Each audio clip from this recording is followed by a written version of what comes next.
Je suis bien content d'être là. Je suis content parce que le temps des fêtes, pour moi, c'est un temps, depuis que je suis plus petit, très petit, j'ai toujours aimé le temps des fêtes, spécialement la fête de Noël. Je ne sais pas, il y a dans Noël les lumières, les cadeaux, la bouffe. D'ailleurs, on va en prendre tantôt. Les festivités avec la famille, avec les amis. Il y a plein de belles choses dans le temps des fêtes. Et la décoration, l'ambiance. Les gens, on dirait même en magasin, sont plus happy dans cette période des fêtes. Alors, c'est toujours le fun de se faire servir dans les magasins ou ailleurs, de rencontrer les gens. Il me semble que c'est plus facile lorsque les gens sont de bonne humeur, sont joyeux. Et habituellement, on présente des lettres qui ont été envoyées au Père Noël, mais là, c'était des prières d'enfants faites à Dieu pour Noël. Cher Dieu, merci pour le bébé que maman a eu, mon petit frère, mais j'avais prié pour avoir un petit chien.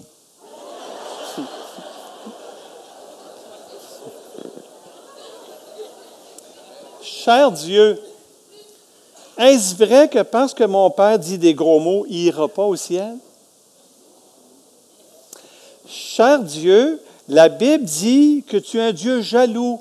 Je ne comprends pas pourquoi. Tu as tout ce que tu veux.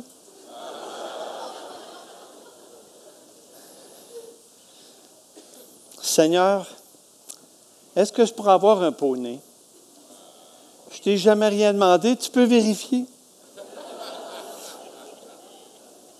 Seigneur, si tu me regardes dimanche, je vais te montrer mes beaux souliers. Cher Dieu, je ne sais pas comment tu fais pour endurer l'humanité au complet. Chez nous, on est juste 4 et on a de la misère. Veux-tu nous aider, s'il te plaît? Cher Dieu, pourquoi l'école du dimanche? Parce que tout le monde sait, dans les églises chrétiennes, les enfants, pendant le sermon qui pourrait les endormir, les enfants s'en vont dans des classes qu'on appelle les classes d'école du dimanche. Alors, il dit, pourquoi l'école du dimanche? On ne peut pas se reposer de temps en temps? Cher Dieu, j'aime Noël. Je crois que depuis que je suis tout petit, c'est la fête que j'aime le plus. Pareil comme moi. J'aime l'ambiance, les chants de Noël, la décoration, les repas, la visite, etc. J'aime me coucher tard. J'aime voir les gens de bonne humeur, les bonbons et bien sûr les cadeaux. Mais qu'est-ce qu'il vient faire là-dedans, le Père Noël? On se le demande. On se le demande. J'aime Noël, et je me rappelle d'un Noël en particulier. Je devais avoir à peu près 10 ans. J'étais à l'orphelinat et on était 3-4 à rester à l'orphelinat le temps des fêtes. Alors, c'était toujours spécial. À Radio-Canada ou Télémétropole, à un moment donné, il y avait une émission. Et cette émission-là, c'était Toast et Café. C'est pour les plus vieux, là, de mon âge et plus. Eux autres, ils savent qu'est-ce que c'était, cette émission-là, avec Dominique Michel et puis Paulo Noël. Et nous, on avait été invités à aller recevoir un cadeau là. Et moi, généralement, à l'orphelinat, je patinais pas mal sa bottine parce que les patins qu'on avait, généralement, c'était des patins qui en avaient 8 ou 10 qui les avaient portés avant moi. Donc, c'était pas mal mou. Et ce qu'on a eu à ce moment-là, c'était une paire de patins neufs. On avait eu un hockey neuf. On avait eu une rondelle, du tape. On avait été bien gâtés parce qu'en plus, on passait à la télé. Hey, imagine. Et je trouve ça bizarre, je trouve ça drôle parce que cette anecdote-là dure depuis, elle a eu lieu il y a 53 ans. Et je me rappelle comme si c'était hier. Le temps passe tellement vite. Et ça m'a dit, mais Raymond, combien est-ce qu'il t'en reste, tu penses? Je me suis dit, ouais, combien est-ce qu'il m'en reste? L'espérance des Canadiens étant de 82 ans, je l'ai mis sur une horloge de 24 heures. Et selon mon âge, je serais rendu à 18 heures. 18 heures, ça veut dire 3/4 de l'horloge est déjà passée.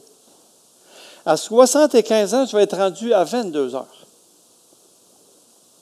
Et si vous êtes rendu à 80, 82, vous êtes pas mal fini, là.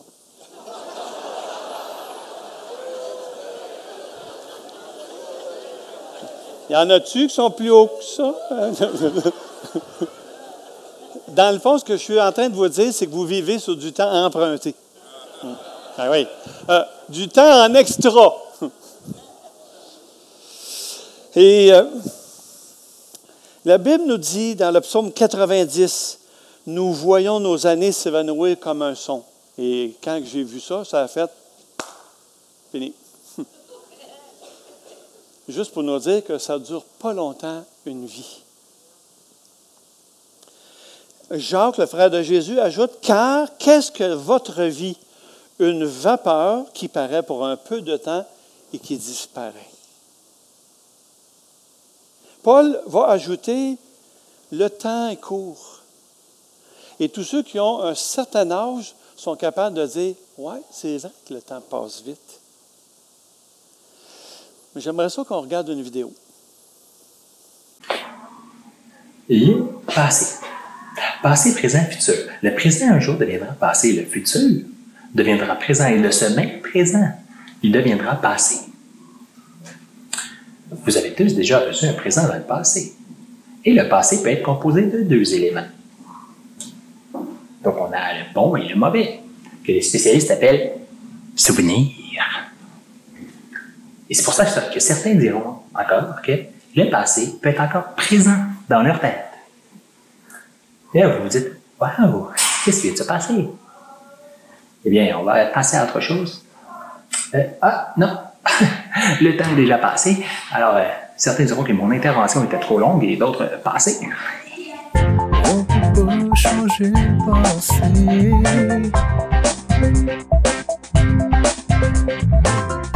Qu'on change de chemise. Oh non. Bonjour.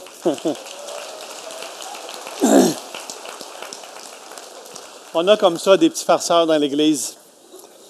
Donc, en d'autres mots, ce qu'il voulait dire, c'est hier, c'est passé et je ne peux rien y changer. Demain, ce n'est pas encore là, mais ça va venir, ça ne saurait tarder, avec son lot d'incertitudes.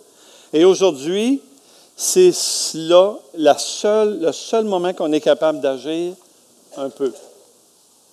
La question que je me suis posée, ou que je peux me poser aujourd'hui, qu'est-ce que j'ai fait à date? Qu'est-ce que j'ai fait depuis que je suis arrivé en ce bas monde? Une étude a démontré qu'en 75 ans, je pense qu'il y avait une vidéo là-dessus, une étude a démontré qu'en 70 ans, la moyenne des gens auront dormi pendant 24 ans, travaillé pendant 14 ans, participé à des divertissements pendant 8 ans, mangé pendant 6 ans, c'est pour ça qu'ils sont assez dodus, utilisé le transport pendant 5 ans, jasé pendant 4 ans, moi ça va être un petit peu plus, été à l'école pendant 3 ans, étudié et lu pendant 2 ans, et les 4 années restantes sont toutes les autres activités qu'on peut avoir faites, dont avoir été à l'église pendant 45 minutes par semaine et prier pendant 35 minutes par semaine pour un beau total d'une demi-année en moyenne sur 70 ans. Quand même.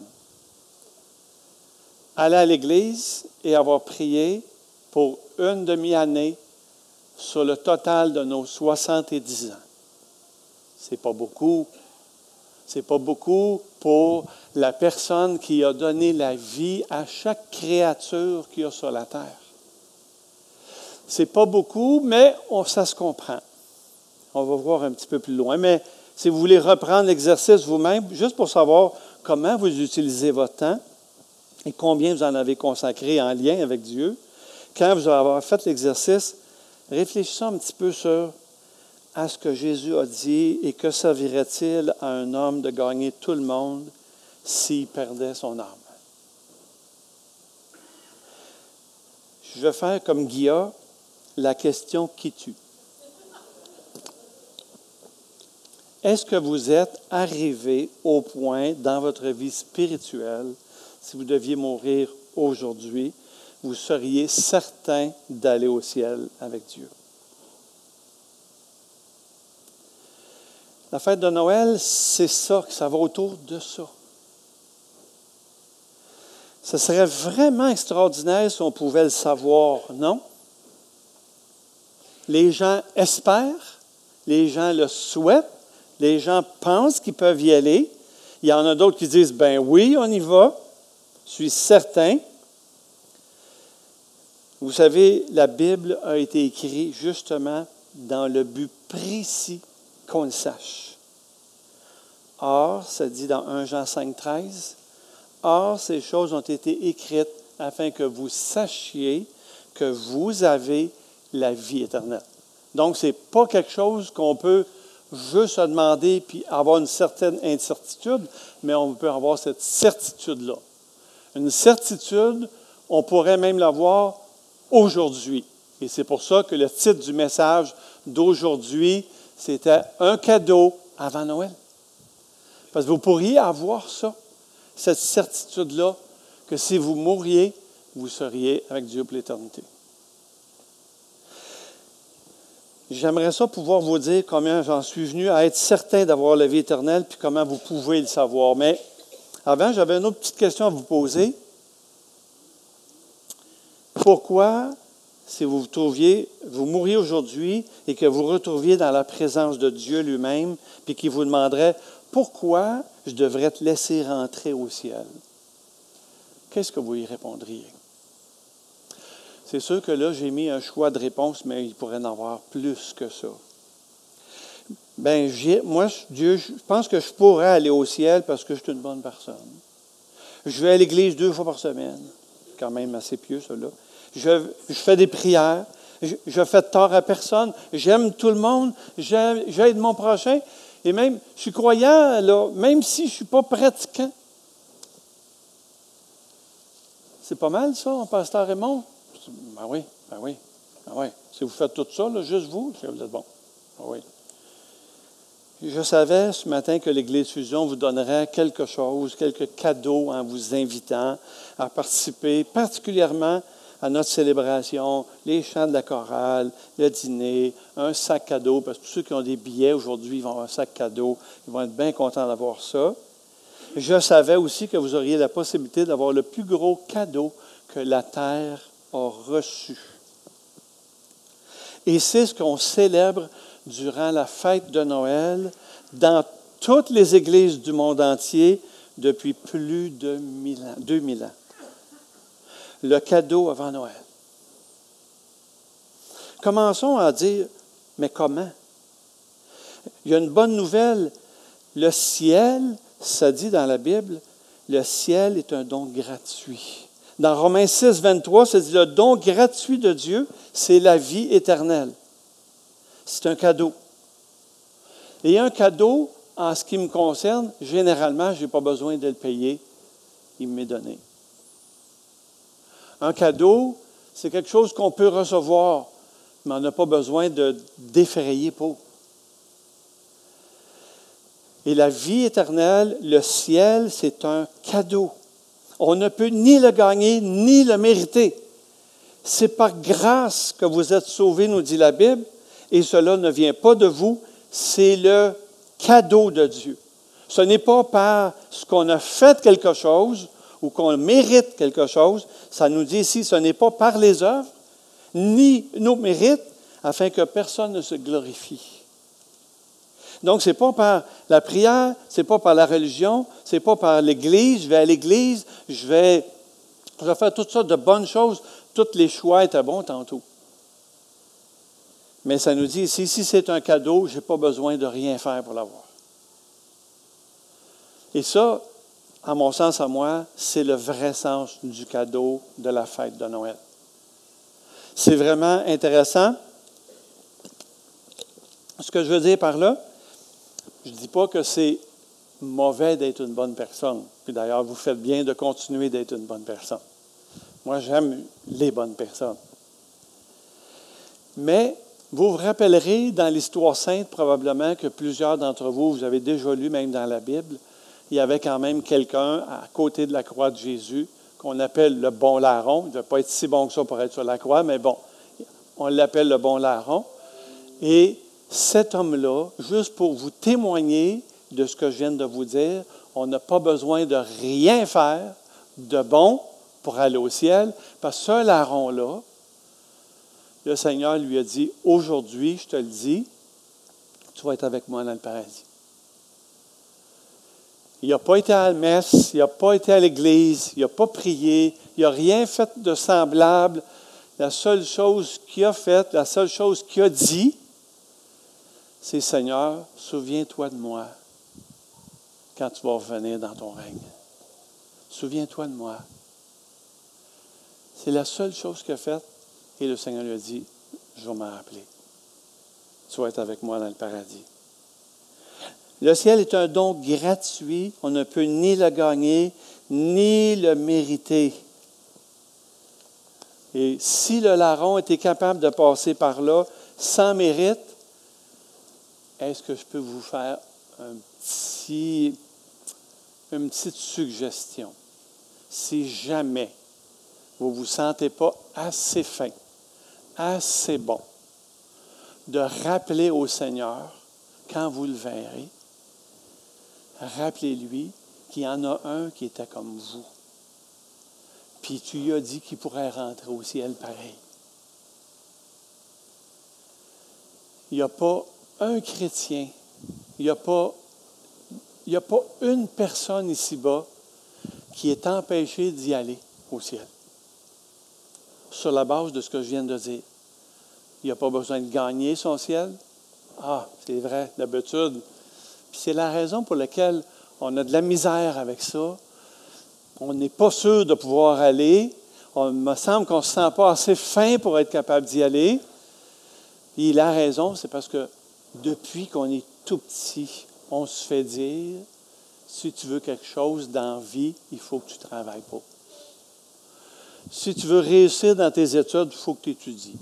Si tu veux réussir dans ton travail, il faut que tu travailles, puis tu travailles fort avec beaucoup de dévouement. Pour n'importe quoi, on a besoin de faire quelque chose. Mais la Bible nous dit que pour aller au ciel, on n'a pas besoin de faire quelque chose. Et je trouve ça vraiment intéressant. Puis c'est encore plus clair quand on voit dans la Bible ce que Dieu ou ce que la Bible dit de l'homme. Ce qui nous empêche d'aller au ciel, en réalité, c'est le péché. L'homme est pécheur. Et la Bible nous dit, tous ont péché et sont privés de la gloire de Dieu. Tous ont péché et sont privés de la gloire de Dieu. C'est écrit dans Romains 3. Et comment est-ce qu'on pourrait définir ça, le péché? Mettons, Dieu, quand il a fait l'homme sur la terre, ce qu'il souhaitait, c'est d'être en communion avec lui tout le temps. Et c'est le même que ça a commencé. Dieu a fait l'homme, la femme, il est en communion avec. Et cette communion-là était bien le fun. Les animaux, toute la nature, tout ça, ça fonctionnait super bien. Jusqu'à ce que il y a une madame. Bon. C'est là que ça a commencé, là.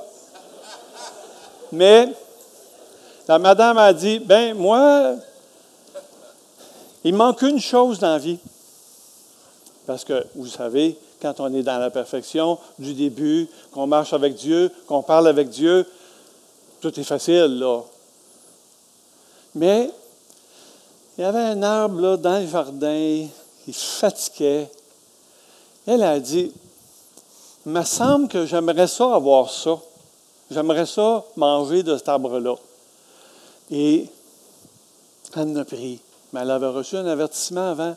Elle dit, « Le jour où tu vas manger de cet arbre-là, tu vas mourir. » Et puis son mari, qui était juste à côté, qui n'est pas plus fin, bon, allez, filles, lui, il en a mangé parce qu'il a dit, « Hey, c'est bon, vraiment bon. » Et il en a mangé. Les deux, après ça, se sont sentis condamnables un petit peu, parce que là, ils savaient qu'ils avaient désobéi. Puis en plus, eux autres, à ce moment-là, ils étaient tout nus dans le jardin, ça ne les dérangeait pas. Sauf que là, après avoir péché, là, oups, ça les dérangeait, là. Alors, ils sont allés se cacher. Et après ça, ils se sont fait une petite jupette, et puis, ils se sont cachés. Dieu, comme d'habitude, veut le jaser, et parce qu'il veut le jaser, il dit, voyons, où est-ce que vous êtes? On ne répond pas tout de suite, hein? C'était caché. Bien, on était cachés parce que là, on était tout nus, puis on n'est pas bien. Ah! OK, là, je viens de comprendre. Là. Est-ce que vous avez mangé ce que vous avez dit de ne pas manger? Oui. C'est ça. Cette journée-là précise, l'humanité est entrée dans un temps épouvantable. C'est-à-dire, elle est rentrée dans un temps où, à cause de ses premiers parents-là, cette semence-là de désobéissance, de péché, est rentrée dans le monde. Et avec cette désobéissance-là qui est rentrée dans le monde, la mort est rentrée dans le monde. Dès cette journée-là, ils ont été séparés d'avec Dieu spirituellement. Ils sont morts dans leur cœur. Et la plupart du temps, chacun d'entre nous qui sommes issus de cette lignée-là, malheureusement aussi, ils ont cette tendance-là à faire la même affaire, à prendre leur vie en main. Je vous dirais, on a juste à survoler un petit peu au-dessus de la planète et on va s'apercevoir que c'est pas mal vrai ce que je suis en train de vous dire. Vous avez juste à réaliser qu'elle ne va pas très bien.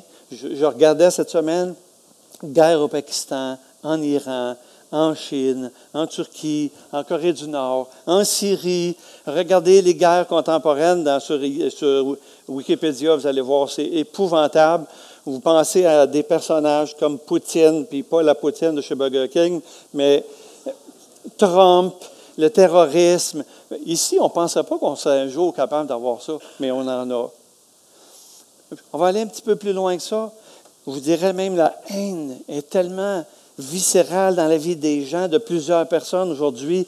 Il y a même des gens qui rêvent de tuer des chrétiens pour avoir des vierges au paradis. Wow! La pauvreté chez les uns, l'abondance et le gaspillage chez les autres, 30 à 40 de tout ce qui est produit sur la planète est jeté en poubelle. Inégalité, corruption, suicide. Oups. Québec, 3 suicides par jour, avec 80 tentatives pour chaque suicide. 100 milliards de dollars dépensés chaque année en pornographie. Exploitation sexuelle des mineurs au Québec, partout dans le monde. Environnement. La raison, je viens de vous le dire, c'est le péché. Le péché qui est rentré dans le monde. Les gens, dès qu'ils pêchent, ils font ce que naturellement leur nature les indique de faire. Voilà ce que le péché fait dans la vie des gens. Ça les brise, ça les tue, ça les dépouille, ça les humilie, ça les rend esclaves, ça les rend aigris, découragés, sans vie. Des gens blessés, généralement, vont blesser. Est-ce que c'est ça que la Bible voulait dire lorsque Dieu créa l'homme à son image et qu'il a dit, Dieu vit tout ce qu'il avait fait et voici, cela était très bon? Nous, on ne fait pas ça, ce qu'on vient de décrire, mais même des petites affaires de rien. Mensonges, vol, convoitise. Je ne pense pas que je me trompe quand je vous dis qu'on est tous pris avec le même cancer. Je viens de vous dire que l'homme est pécheur, on va arrêter parce que c'est décourageant. Mais l'homme ne peut se sauver lui-même.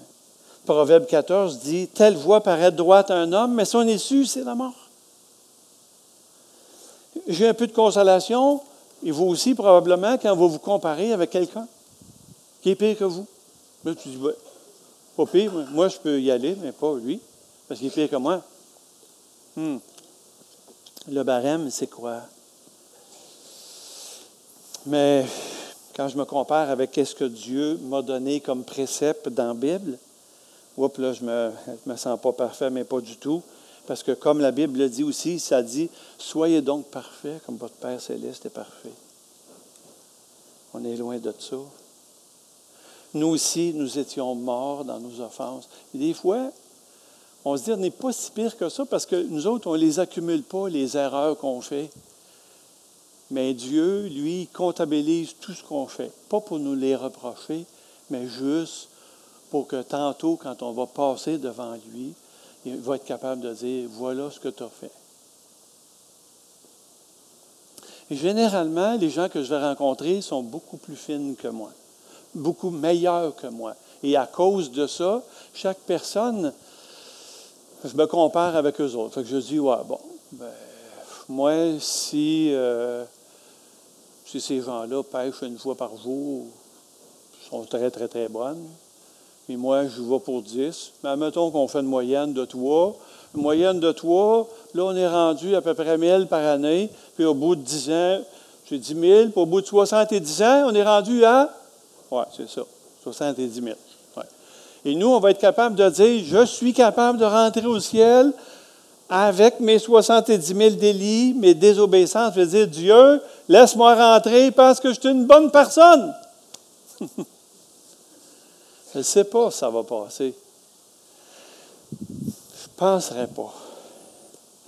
La solution, dans le fond, puisqu'on a cette nature-là, c'est qu'on aurait un changement de nature. On a tous besoin d'un changement extrême. On a besoin d'un autre cœur, que nos pensées, nos aspirations, notre vie au complet soit transformée. Même Paul, qui était un saint homme et qui a écrit plusieurs livres dans le Nouveau Testament, disait « Je veux faire le bien, mais je n'y arrive pas. Misérable que je suis, qui me délivrera du corps de cette mort? Qui va m'empêcher de faire ça, ce que je fais, que je ne veux pas faire? » Il nous dit « Gloire soit rendue à Dieu. » Dans sa tête, il y avait une réponse à ça. Et c'est encore plus clair quand on considère ce que Dieu dit par rapport à lui-même. On dit dans la Bible que Dieu est miséricordieux. Dieu est amour. Ouais. Il nous aime en dépit de ce que nous sommes, non à cause de nous, mais à cause de sa nature à lui. Il nous aime. Plus qu'une mère ou un père à l'égard de ses enfants, plus qu'un mari à l'égard de sa femme, puisqu'il aime même les gens qui sont tout croche, tout de travers. Il les aime.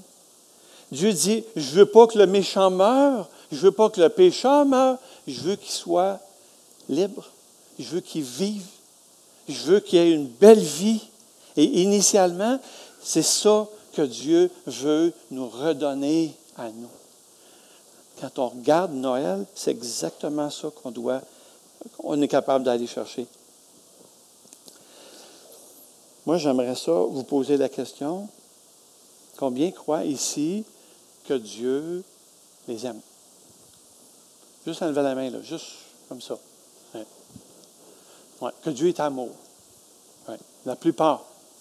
Mais combien croient que Dieu les aime, eux, personnellement, pour ce qu'ils sont?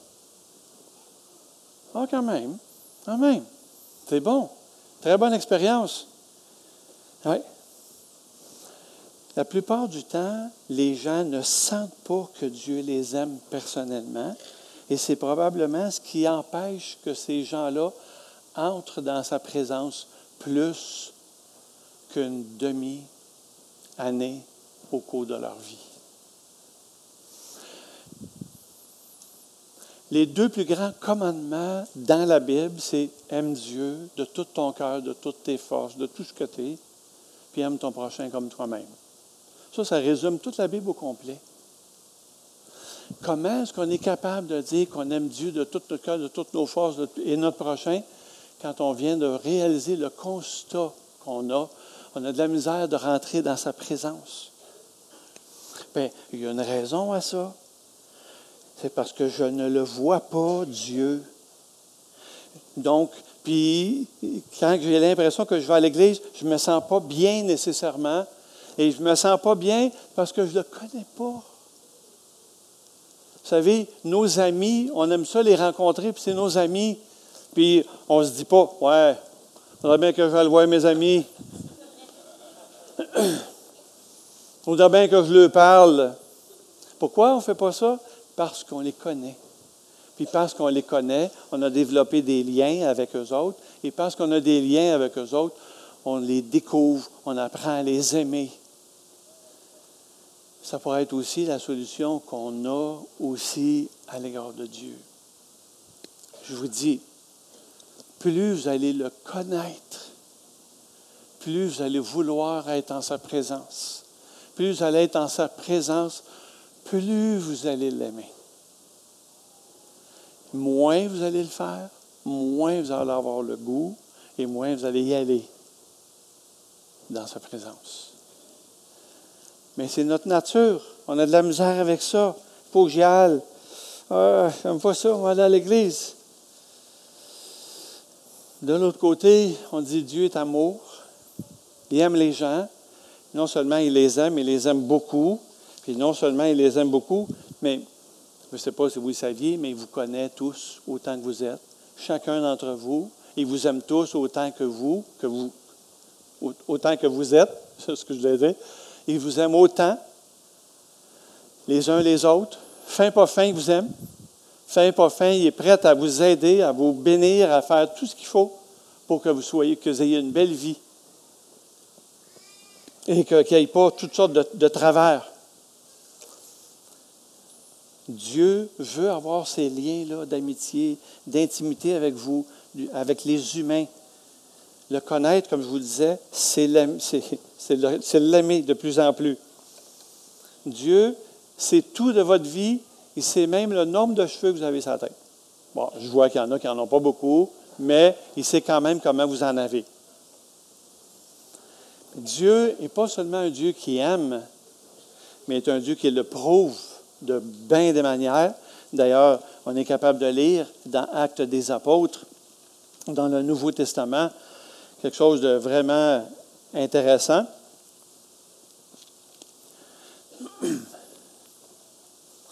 Ici, ça dit, « Il a fait que tous les hommes sortis d'un seul sang habitent sur toute la surface de la terre, ayant déterminé la durée des temps, les bornes de leur demeure. Il a voulu qu'ils le cherchassent et qu'ils s'efforcent de le trouver, même en tâtonnant, bien qu'il ne soit pas de loin de chacun de nous, car en lui nous avons la vie, le mouvement, l'être. » Tout vient de lui et tout est pour lui. Mais Dieu est juste. Qu'est-ce qu'il va faire? Qu'est-ce qu'il va faire avec ce qu'on fait? Qu'est-ce qu'il va faire avec tout ça, ces 70 000 délits? On dit que Dieu est juste. Si Dieu est juste, ça veut dire qu'il n'a pas le choix de punir le péché. Dieu ne tient pas le coupable pour innocent. Son jugement, c'est l'âme qui pêche et celle qui va mourir. Le salaire du péché, c'est la mort. Et s'il y avait un voleur de banque ici, je voudrais que vous retiriez, s'il vous plaît. Vous savez, si ce voleur-là passait en cours, puis que le juge dit « Ah, hey, je te connais, toi. Écoute, bon, je sais ce que tu as fait, va la mermer. Écoute, j'ai un petit lac sans main, on ne commence pas. » Je ne sais pas, vous, comment est-ce que vous trouveriez ça, mais je suis certain que vous trouveriez ça injuste. Dieu n'a pas d'injustice en lui. Que ce soit pour les corrompus, les Hitler de ce monde, les adultères, les menteurs, Dieu est parfait. Il faut qu'il y ait une justice. Alors, il y a un dilemme. J'aime les gens, je ne veux pas les punir, mais je suis juste, je n'ai pas le choix de les punir. Dieu a résolu ce problème-là dans la personne de Jésus-Christ. Celui dont on chante tantôt, depuis tantôt, celui qu'on parle, Jésus-Christ est celui qui a été donné pour le péché. D'ailleurs, c'est lui qui délivrera. D'ailleurs, Jésus, c'est ça que ça signifie, sauver, délivrer. Dilemme, oui, mais cette transaction-là avec nous à travers Jésus-Christ. J'avais hâte d'arriver là, parce que je trouve ça lourd de parler des conséquences du péché. Dieu nous aime. Dieu a résolu en la personne de Jésus-Christ. Qui il est, ce Jésus-Christ? La Bible nous dit, Dieu fait homme. Dans l'Évangile de Jean, au commencement était la parole était avec Dieu, et la parole était Dieu. Toutes choses ont été faites par elle, et la parole a habité parmi nous, a été faite chair, habité parmi nous. Voici la Vierge deviendra enceinte, elle enfantera un fils, on lui donnera le nom d'Emmanuel, qui signifie Dieu avec nous. L'ange a dit à son père, tu lui donneras le nom de Jésus, sauveur, délivré, sauvé, délivré de quoi? Délivré de ses péchés. Jésus est l'image visible de ce Dieu invisible qu'on n'avait pas vu. Il est le Dieu incarné. Il est l'auteur de tout ce qui existe. C'est lui qui a créé toutes choses. Emmanuel, Dieu avec nous, créateur du ciel et de la terre, descendu jusqu'à nous pour s'occuper du plus grand problème de l'humanité, qui est celui du péché et de la conséquence du péché, la séparation avec Dieu, pour nous réconcilier avec lui. C'est lui qui fait la démarche vers nous. C'est lui qui est le grand tout-puissant, qui s'abaisse jusqu'à nous pour nous dire, je sais, je connais ton état et je suis capable de changer cet état-là de ta vie. Ce qu'il a fait, c'est qu'il est venu vivre une vie sans péché. Il est mort à la croix, il est ressuscité des morts pour payer la dette de nos péchés et nous acquérir une place au ciel avec lui, qu'il nous offre gratuitement. Il a payé le prix de ce cadeau. La Bible nous dit, il n'y a pas de plus grand amour que de donner sa vie pour ceux qu'on aime. Les conséquences du péché sont tombées sur lui. C'est lui qui a décidé de payer à notre place. C'est lui qui a décidé de payer la peine. Et à la fin, sur la croix, il dit, tout est payé. Vous n'avez plus besoin de payer pour vos péchés. Vous n'avez plus besoin de payer pour ce que vous avez fait. Moi, je peux vous dire qu'avec 70 000 péchés en caisse, je me disais, wow! Effacé à cause de Jésus, ce que Jésus a fait à la croix. Je suis libre. Les chaînes de mes esclavages sont enlevées. Enfin, j'ai plus peur de mourir. Je suis réconcilié avec Dieu. La Bible va même m'amener jusqu'à me dire, je suis saint. Wow! Bon, il y a Saint-Raymond de Portneuf, puis il y a Saint-Raymond de Granby maintenant. Dieu m'a donné la vie éternelle comme un cadeau. Et la Bible nous dit même qu'il nous a fait changer de royaume. Avant, on était dans le royaume des ténèbres, dans la mort. Maintenant, on est dans le royaume de la lumière avec Jésus, transporté dans le royaume du Fils de son amour. Jean 3,16 nous dit, Dieu a tant aimé le monde qu'il a donné son Fils unique afin que quiconque croit en lui ne périsse pas, mais qu'il ait la vie éternelle. On pourrait le dire autrement, car Dieu a tant aimé Robert, Ginette, Annie, Christian. Et puis, mettez votre nom là, et c'est ce que ça pourrait vouloir vous comprendre, c'est Dieu vous a tant aimé individuellement qu'il a payé le prix pour nos fautes afin qu'on ne périsse pas. Vous allez me dire, périsse? Oui, parce que le salaire du péché, c'est la mort.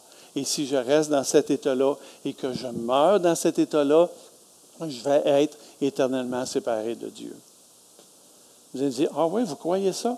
Oui, on croit ça. On croit ça parce que c'est biblique, c'est dans la Bible.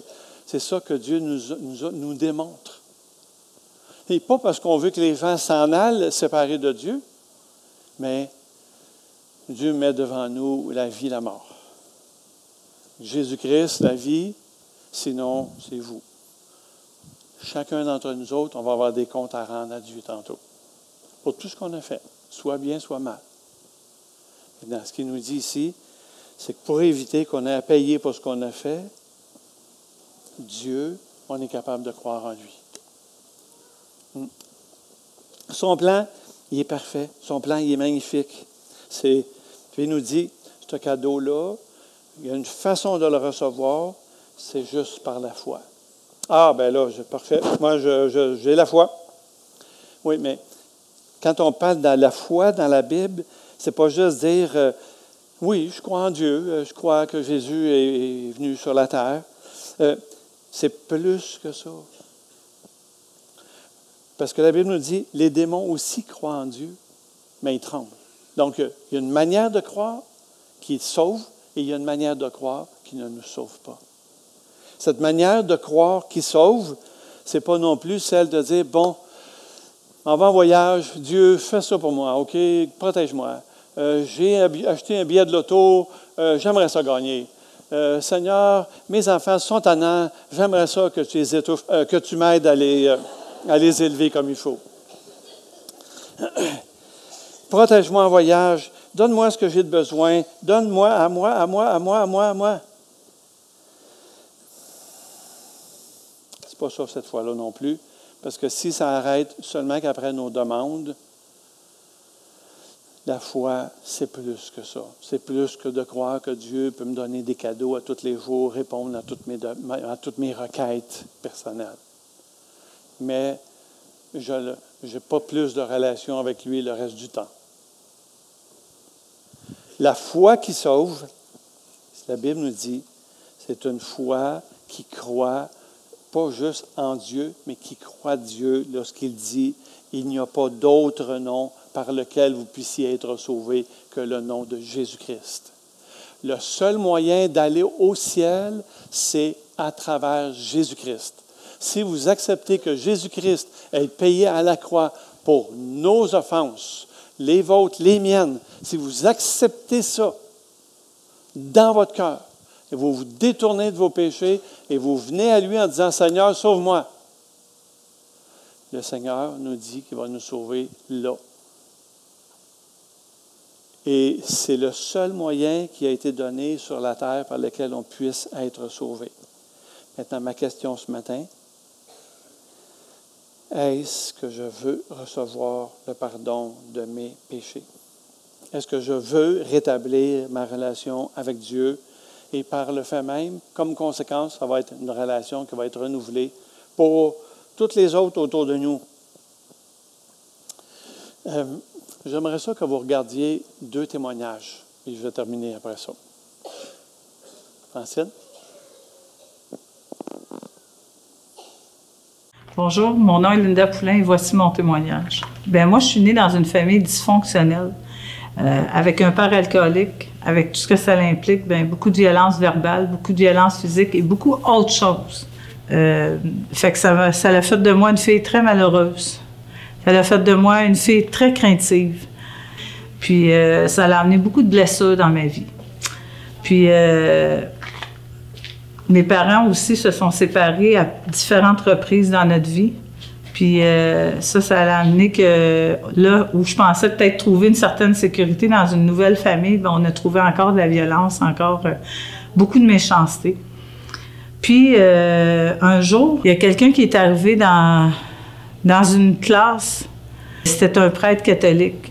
Il nous a dit beaucoup de choses qui ont fait que je suis devenue fascinée par les choses de Dieu. Mon cœur était chaviré. Puis à partir de ce moment-là, j'ai cru que Dieu existait, malgré que mon père me disait le contraire puis que j'étais une jeune enfant. Puis là, j'ai commencé à l'adolescence à chercher Dieu. Puis j'ai commencé à aller dans des petites réunions, là, des amis m'avaient amené. Puis ces réunions-là, on lisait la Bible, on parlait de Dieu. Puis ça m'attirait, les choses de Dieu. J'ai commencé à vivre une vie religieuse, je lisais ma Bible, je priais, j'allais à l'église. Ma vie était autour de ça, puis je voyais plus du tout mon père. Puis un jour, ça frappe à ma porte, puis c'est lui. Puis mon père, il rentrait toujours avec une caisse de bière, partout où il allait avant. Puis cette journée-là, il rentrait avec une Bible. Il avait un visage transformé. Puis là, ça m'a beaucoup touchée. Puis là, on s'est assis, on a commencé à partager. Puis là, il m'a expliqué que lui avait reçu la vie éternelle, puis qu'il avait une assurance que s'il mourait, il allait au ciel. Puis il m'a posé cette question-là. Toi, dans ton cheminement, Linda, est-ce que tu as cette assurance-là? Honnêtement, malgré ma vie religieuse, d'aller à l'église, de lire la Bible, de prier, j'avais pas cette assurance-là. Et là, mon père m'a dit, est-ce que tu veux savoir comment je l'ai eu, puis comment toi, tu peux l'avoir? Puis là, moi, j'ai dit, oui. Et là, il m'a expliqué ça. Puis un jour, j'ai reçu la vie éternelle. J'ai reçu cette assurance-là. Ma vie a complètement changé. De la fille insécure que j'étais, craintive, malheureuse, je suis devenue joyeuse. Je suis devenue en paix. Dieu a commencé à me guérir. Il a commencé à me restaurer. Puis cette paix-là, puis cette assurance-là, bien, je l'ai parce que je sais qu'il est toujours avec moi aujourd'hui. J'ai pas trouvé un Dieu religieux. J'ai trouvé un Dieu relationnel qui est toujours avec moi, à qui je peux me confier. Puis depuis ce temps-là, j'ai cette paix-là que je vous souhaite tous, mais j'ai aussi une assurance que si je mourais aujourd'hui, bien, j'ai l'assurance d'être avec Dieu pour l'éternité. Je m'appelle François et je viens vous faire mon témoignage. Jusqu'à l'été 2017, j'étais un athée. Tout jeune, dans ma famille, il y avait une certaine présence de l'Église catholique, de la religion catholique, mais c'était rejeté par toute ma famille, puis je l'ai rejeté moi aussi, comme le reste de ma famille. Je suis devenu assez dur envers tout ce qui était croyant. Je ressentais rien de ce qui pouvait être spirituel ou venant de Dieu. À l'été 2017, j'ai vécu des phénomènes spirituels très intenses, très inattendus pour moi, puis je me demandais vraiment ce qui se passait. Puis c'est la première fois de ma vie que je me suis honnêtement demandé si c'était Dieu qui était présent, qui était là, qui existait. On est parti en voyage, mon épouse et moi, puis pendant le voyage, j'ai continué à vivre des choses, puis je me suis dit qu'en revenant du voyage, il fallait que j'aie des réponses à mes questions, que je sache si Dieu existait. Puis en revenant du voyage, j'ai été faire la marche à laquelle j'avais pensé. Je suis allé à la rencontre de Dieu et j'ai été bien servi. J'ai rencontré Dieu. Et ce qui était le plus frappant pour moi, c'est que Jésus s'est vraiment adressé à moi. C'était quelque chose de complètement grandiose et d'inattendu parce que je commençais à peine à croire qu'il pouvait avoir un Dieu qui existait, puis il prenait la peine de s'adresser à moi. Tout ce que je connaissais avant de Dieu dans les années récentes, c'était des conversations que j'avais avec mon amie chrétienne Marie-Ève. Mais c'était tout. Suite à la marche, puis à cette explosion-là, une chance que j'ai eu le support et l'amour de Diane, mon épouse, parce que j'ai complètement bouleversé mon couple en amenant Dieu dans mon couple.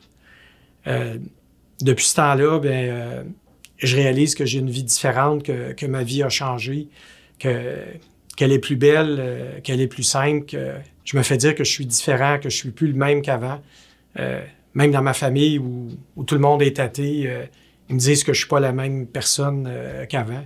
Puis ça, c'est une des plus belles choses que j'aime entendre parce que je me dis que Dieu est là, même pour ceux qui le connaissent pas ou qui pensent qu'il est pas là pour eux autres. Puis ça, c'est un beau cadeau. C'est le plus beau cadeau pour la vie. Bon. Je vais inviter la chorale à s'approcher, s'il vous plaît. Alors, c'est des témoignages de transformation. On est capable de dire que Dieu est capable de transformer des vies. Dieu est capable de changer les vies des gens. Et on en a de ces témoignages, qu'on soit athée, qu'on soit croyant, ou qu'on commence ou pas du tout. Ce qui est intéressant ici, c'est de voir que si on pose la question à Dieu, il est capable de nous répondre. Si on se tourne vers lui, la Bible nous dit qu'il ne nous laissera pas comme ça, là, indifférents de notre état. Et dans 2 Corinthiens 6, le verset 2, ça dit « Voici le temps favorable, le temps du salut. » On disait tantôt « le temps ». Matthieu 7, 28 nous dit « Venez à moi, vous tous qui êtes fatigués, chargés, je vais vous donner du repos. » Non seulement le repos éternel, mais il va aussi nous donner un repos quotidien. Parce que Dieu va être avec nous. Dieu va changer notre vie en mieux. À nous de continuer de dire « Je suis en galère » ou « Ben non, je m'en vais en croisière ». À nous de choisir pour Jésus-Christ, celui qui est seul et capable de transformer nos vies. Et je pourrais vous dire, On est capable, à partir d'aujourd'hui, de changer cette vie-là. Dieu est capable de changer cette vie-là.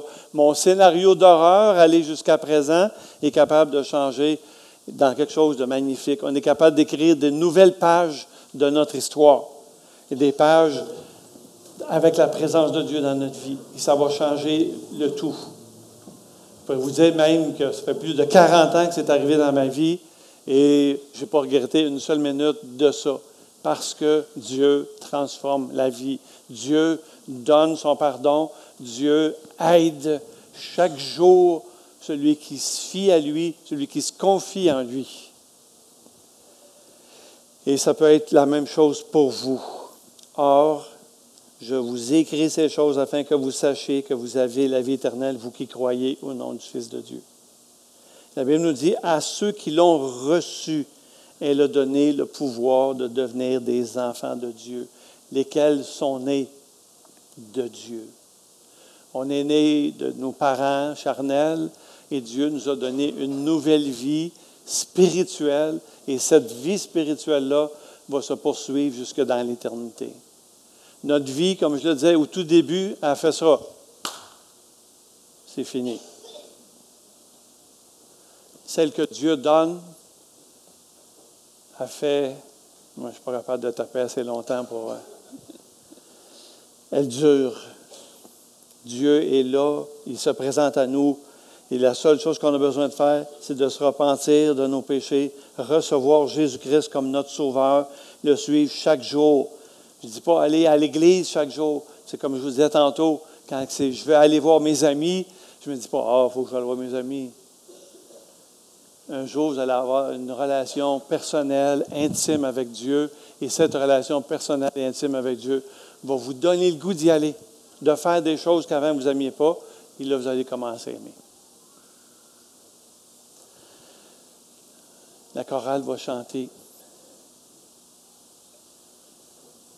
Aujourd'hui, vous pouvez décider, aujourd'hui, vous pouvez décider de prendre Jésus-Christ comme votre Sauveur et Seigneur, comme celui qui va diriger votre vie à partir d'aujourd'hui, celui qui va donner un sens à votre vie selon sa parole, selon sa volonté.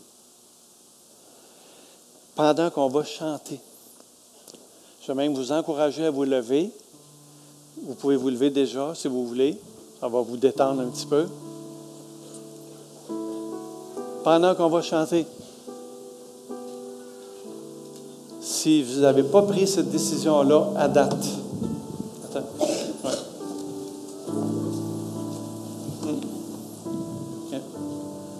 Si vous n'avez jamais pris cette décision-là à date, je vais vous encourager à prendre cette décision-là ce matin. Je vous dirai ce que l'apôtre Paul disait et ce que tous les évangélistes vont vous dire, ce que tous les gens qui sont chrétiens, qui ont connu cette expérience-là vont vous dire. Pourquoi pas aujourd'hui? Pourquoi pas aujourd'hui? Pourquoi tu ne déciderais pas aujourd'hui de dire, Seigneur Jésus, viens me sauver, viens me laver de mes péchés. Donne-moi cette vie là, que tu viens de parler, là, cette vie éternelle, là, moi je la veux. Je vais être sûr que quand je vais fermer les yeux, parce que dans le fond, vous avez deux bonnes raisons de venir au Seigneur Jésus aujourd'hui. La première, c'est que vous ne savez pas combien de temps il vous reste. Et la deuxième, c'est que Jésus-Christ revient. Il va revenir chercher son Église. Et si vous êtes dedans, et là on ne parle pas de la bâtisse, si vous êtes dans ses enfants, il va venir vous chercher. Vous aussi. Pendant que vous êtes ici, pendant qu'on va chanter, je vous inviterai à venir en avant. Oups! C'est gênant. Quand Jésus-Christ était sur la croix, entre le ciel et la terre, il disait, viens, viens. C'est pour toi que je fais ça. Viens, aujourd'hui. C'est pour toi que je fais ça. Tu vas connaître une vie que tu n'as jamais connue à date. Mais viens, aujourd'hui. Mets ta confiance en lui. Approchez-vous en avant. On va prier après ça ensemble. Vraiment, juste un petit peu. Pendant qu'on chante. Amazing grace, how sweet the sound that saved a wretch like me. I once was lost, but now I'm found. Was blind, but now I see. Grâce infinie de notre Dieu qui un jour m'a sauvé. J'allais errant de lieu sans lieu quand il m'a retrouvé. Mes jeunes enfants sont enlevés. Mon Dieu, mon Sauveur, m'a racheté de son pardon. Il m'envahit. Amour divin, grâce infinie. Ma vie fut complètement changée. Alors qu'en lui j'ai cru, depuis ce jour de tous les dangers, sa grâce m'a secouru. Mes chaînes enfants sont enlevées. Mon Dieu, mon Sauveur, m'a racheté de son pardon. Il m'envahit. Amour divin, grâce infinie.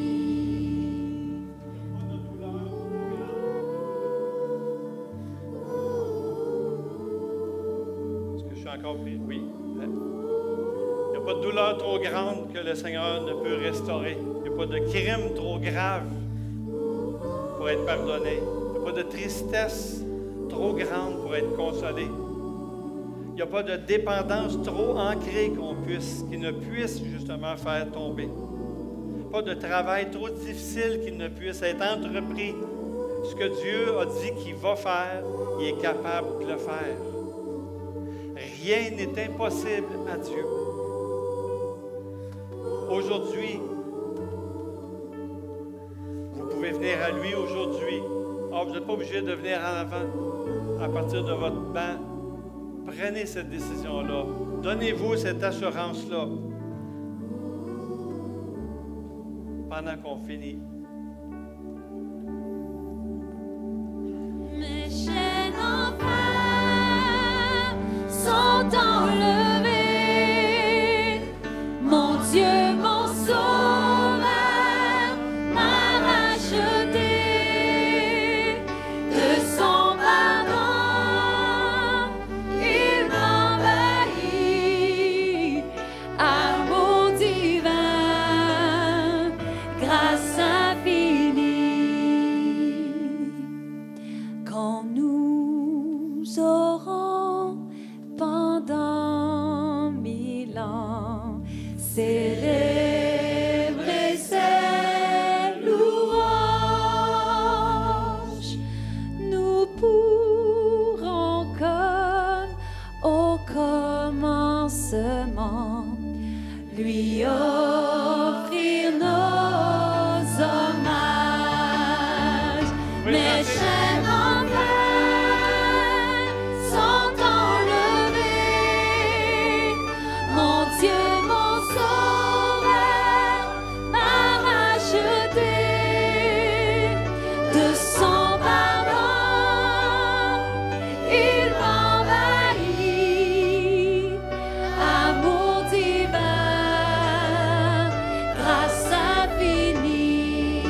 Je reconnais que je suis un pécheur, j'ai besoin de toi.